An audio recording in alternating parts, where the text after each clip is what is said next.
So when Atari Jaguar first came out, they brought out a launch title called Cybermorph, which, well, it's a complicated game as to most people, but I don't think this is a bad game as people make it out to be, for several reasons. Well, for first thing, I think it just plays better on the Atari 50 collection, mainly because the frame rate's a lot better than the original version, and yeah, I have the original version on the Jaguar, only because it comes with it. And it makes sense since it was a launch title and the game is super cheap to grab, making it the only Jaguar game to be super cheap to be affordable. So Cybermorph, you go around, you pick up these pods, and repeat. There's also these boss fights you gotta do as well, but don't worry. You also have power-ups, but you also need some lives, just so, you don't have to, like, keep on dying over and over. So, like I said, this is a launch title for the Atari Jaguar, a 64-bit system. Or is it a 64-bit system? Everyone's still debating on it, so I'm not gonna say anything. The only thing is that they use two 32-bit processors, so they did the math, saying 32 plus 32 equals 64, so they made these commercials out of it. So look. Bits didn't mean anything at this point because the game system didn't sell well, and let's just say that the add-on for it, well, it's rare, expensive, sometimes it works, sometimes it doesn't, and I can never find an add-on. The thing is, this game has a sequel called Battlemorph, but I can't talk about it because it requires the CD add-on for me to play the game. So, good luck with me trying to review the add-on, or at least the game in general, because if I don't have the CD unit, I can't play the CD add-on, or at least just the sequel. But look, I'll just say this when it comes to Cybermorph. A lot of people remember it for many reasons being, where did you learn to fly? Oh, and guess what? The game has an achievement mocking you about it. How funny is that? They recognize the meme, they make an achievement out of it. I don't know how many games does that, but this is one of them at least. I played it on Steam. Yeah, there's an achievement for this one.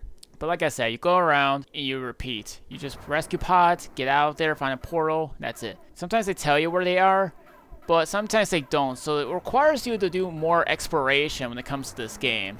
So exploration is highly recommended, or at least required in some cases. So if you can't find the thing, you just have to find them yourself. One thing is that I can tell you is that try taking teleporters, and also try taking destroying some buildings.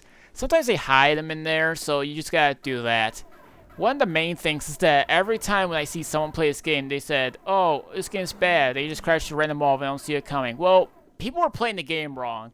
And that's a controversial thing I'm saying. Because, you can actually control your speed in the game, which comes in handy at times. So instead of just holding the button, you just tap it. You have a speed meter, whether you want to go super fast or super slow, or you just want to stop. Like I was saying right now, I've seen a lot of people try to review this game, and they play the game the wrong way. Because they go so fast and they keep bumping into you, random walls, and you can't really blame them on that, only because the game has some pop-ups.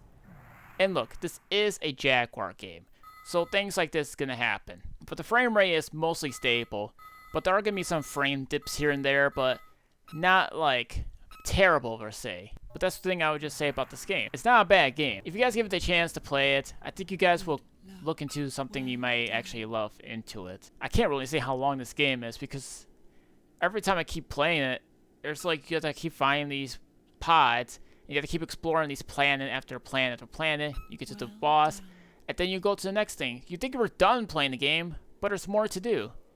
But yeah, take the time and day to play this game. I really do think there's something that you guys might find some enjoyment out of this thing.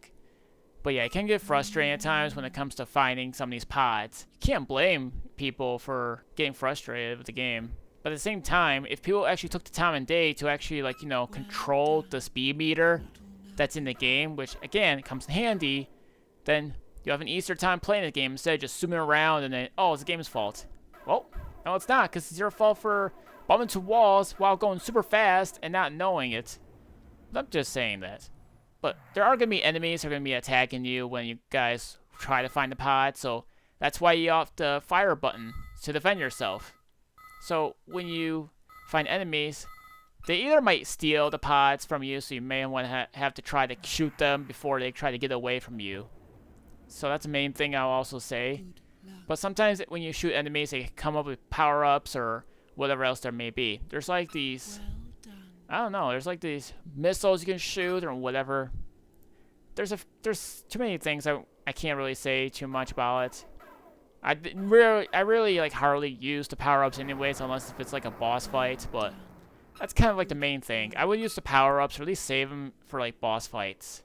Unless if you can't really destroy an obstacle which has the pods in the first place, which I don't blame you. You can basically just do that. If you guys are thinking about playing a Jaguar game, this might be your first game to try, considering it comes with the system regardless.